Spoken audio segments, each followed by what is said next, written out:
would tell us that he remembered before the family was so large and there were so many children underfoot, he can remember that grandmother and grandfather, Curry Paul and Alice, would entertain some of the nicest families and citizens of the Bunkie community.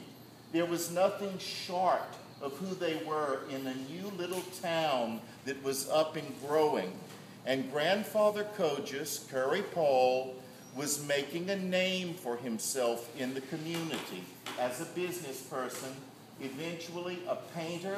He had worked for the T&P Railroad with his father and brother, and then he was elected to public office where he served for over 30 years and retired as the chief of police in our Bunkie community. And in my childhood, and I remember people saying Stephen should run for the chief. Stephen should be the next chief of police years after grandfather's retirement, because people would say, we haven't had a police department since Chief KOJIS retired. He was that loved and that known in the Bunkie community.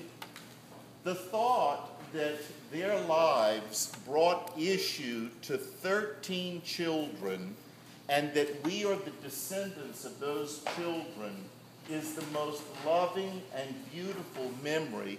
To think that it began with Uncle CP, Aunt Eloise, it continued with Uncle Andy, Uncle Millard, Uncle Leonard, and then the second girl came, Teresa, my mother, Una Teresa.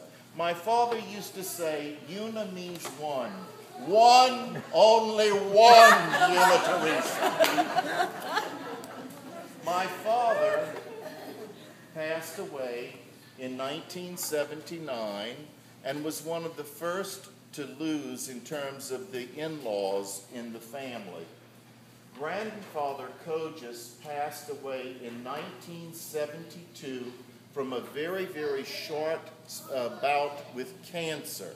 And for us to lose him at the time of his death, it was so sad for all of us. And we knew then that that was the first significant death to the family. Grandmother KOJIS, of course, passed away 20 years later in 1992 after living a magnificent old age. She died on her favorite day of the year, Christmas Day. As she used to say, she would pray for the Holy Family of Jesus, Mary, and Joseph's blessing upon her entire family, that it would be a holy family. And she died on her favorite day of the year, when she would make that prayer the most earnest through all of the years of her family life. We continue, and I want to say that I had asked Kathy KOJIS Fontenot at one point if she would share, and she said, Scott, just continue and share the stories with us.